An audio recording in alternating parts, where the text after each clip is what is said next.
শেখ মুজিবুর রহমানের ধানমন্ডি ৩২ নম্বরে ঐতিহাসিক বাড়ি ধ্বংসের ঘটনায় পক্ষে বিপক্ষে তীব্র সমালোচনার সৃষ্টি হয়েছে। ক্ষমতাচ্যুত শেখ হাসিনা নিজেই এদিন ডেকে এনেছেন বলে যেমন বক্তব্য দিচ্ছে বৈষম্য বিরোধী ছাত্র জনতা, ঠিক তেমনি এই ঘটনাকে ন্যাক্কারজনক বলে বিবৃতি দিয়েছেন অনেকে। গত ৭ই ফেব্রুয়ারি এমনই এক যৌথ বিবৃতিতে সই করেছেন ২৬ জন বিশিষ্ট নাগরিক। মুক্তিযুদ্ধের স্মৃতি বিজড়িত ৩২ নম্বরের বাড়িটিকে ঐতিহাসিক নিদর্শন বলে উল্লেখ করেন তারা। বিবৃতিতে বলা হয়, ৩২ নম্বরের বাড়ি কেবল একটি ভবন ধ্বংসের ঘটনা নয়, বরং এটি আমাদের ইতিহাস ও সংস্কৃতির ওপর এক ভয়াবহ আঘাত। বাড়িটি গুড়িয়ে দেওয়ার ঘটনাকে নির্মম ধ্বংসযজ্ঞ আখ্যা দিয়ে এর সুষ্ঠু তদন্ত ও বিচার দাবি করেন তারা। বিবৃতির মাধ্যমে বিশিষ্ট নাগরিকরা প্রশ্ন তুলেছেন, কেন আইন শৃঙ্খলা বাহিনী ৩২ নম্বর সহ দেশ জুড়ে হামলা সহিংসতার ঘটনায় নীরব দর্শকের ভূমিকা পালন করেছিল? জনগণের অর্থে পরিচালিত আইন শৃঙ্খলা বাহিনী কি অপরাধীদের সহযোগিতা করেছে? এমনও প্রশ্ন রেখেছেন তারা।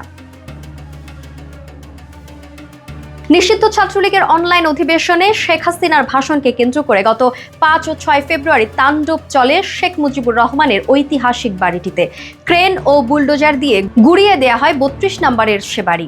এর পাশাপাশি আগুন দেয়া হয় আরও কয়েকটি স্থাপনায়।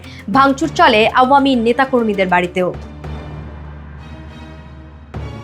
বিবৃতিতে বলা হয়, বিশ্বের প্রতিটি দেশে ঐতিহাসিক নিদর্শন সুরক্ষিত থাকে, তা সে যে শাসকেরই হোক না কেন, কিন্তু বাংলাদেশে উল্টো তা ধ্বংস করা হচ্ছে, যা অত্যন্ত উদ্বেগজনক। এতে তারা শুধু ঐতিহাসিক জায়গারই নয়, বরং দেশের সাংস্কৃতিক অঙ্গনেরও ক্ষতির বিষয়টি তুলে ধরেছেন।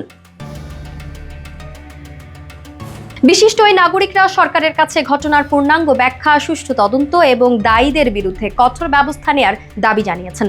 তাদের মতে, সরকারকে অবশ্যই ঘটনার পেছনে যারা তরুণদের বিভ্রান্ত করে সহিংসতায় উৎসাহিত করেছে তাদের খুঁজে বের করতে হবে এবং উপযুক্ত শাস্তি প্রদান করতে হবে।